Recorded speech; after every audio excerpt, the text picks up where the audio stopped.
What's up, everybody? Okay, so today we're going to be doing an oil change on our RT Charger. This is a build we did a few years ago, and it's due for another oil change. So figured we'd go ahead and slap together a video, and for all of you that want to learn how to change your own oil, here we go. All right, so the tools you're going to need a ratchet, you're going to need a 10mm socket and a 13mm socket, as well as an oil filter removal tool. Now I have this whole kit, and I'll show you which one I wind up using. Now the recommended oil for the 5.7 liter is actually 5W30 weight synthetic oil, but here in Southern California it doesn't really get that cold, so since most of our cars are 392s, I go ahead and run the 0.40 weight.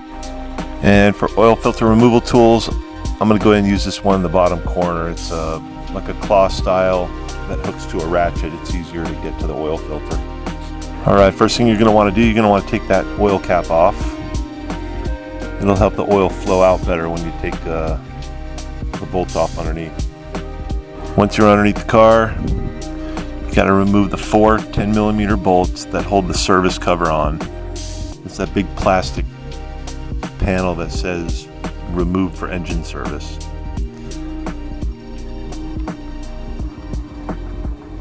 Some of mine were already taken out.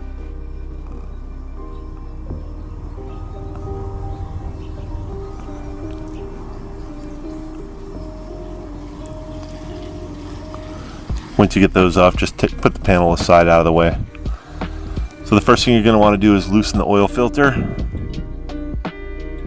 So you get your oil filter tool, get it up in there, get a grip on it, and turn it to the left just enough to loosen it a little bit.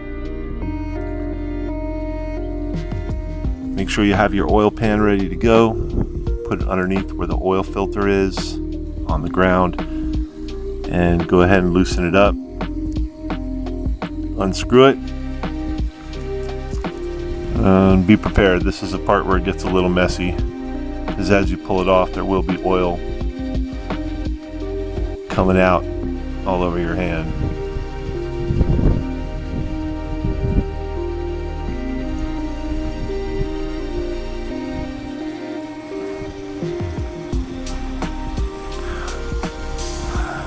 All right, go wash your hands and let that drain for about, I don't know, like 2 or 3 minutes.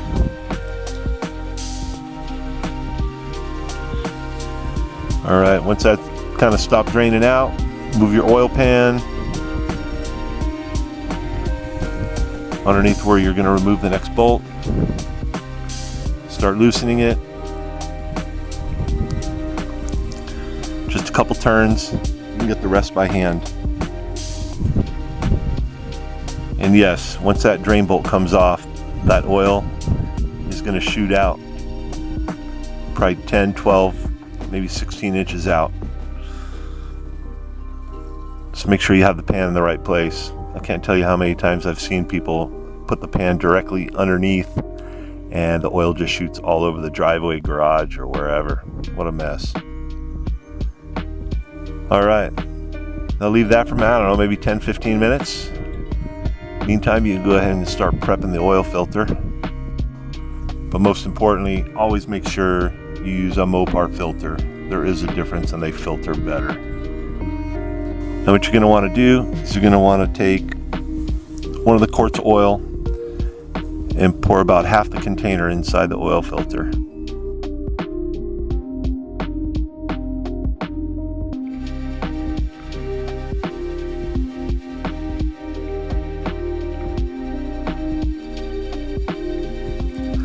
Next you're going to want to do is take a little bit of that oil and kind of rub it onto the rubber gasket. That'll help it seal. Alright, now that the oil's pretty much drained out, you can go ahead and screw that bolt back in, the 13mm bolt, and tighten it down. You know, you don't want to over tighten it, so just give it a good tug, nice and tight. Snug.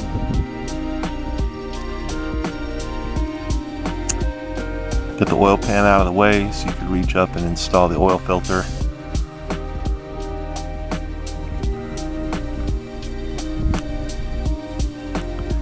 And go ahead and screw that oil filter back in.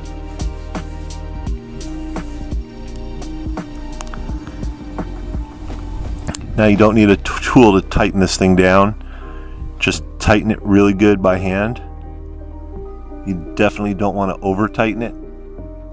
You don't want to torque it down with a bunch of tools.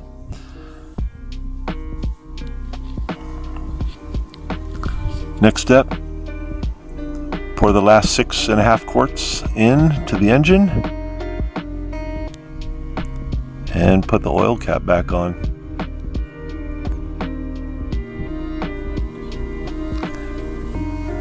And make sure you have a container you can pour your old oil in. Take to any local auto parts store and they'll recycle it for you. Usually they do this free of charge.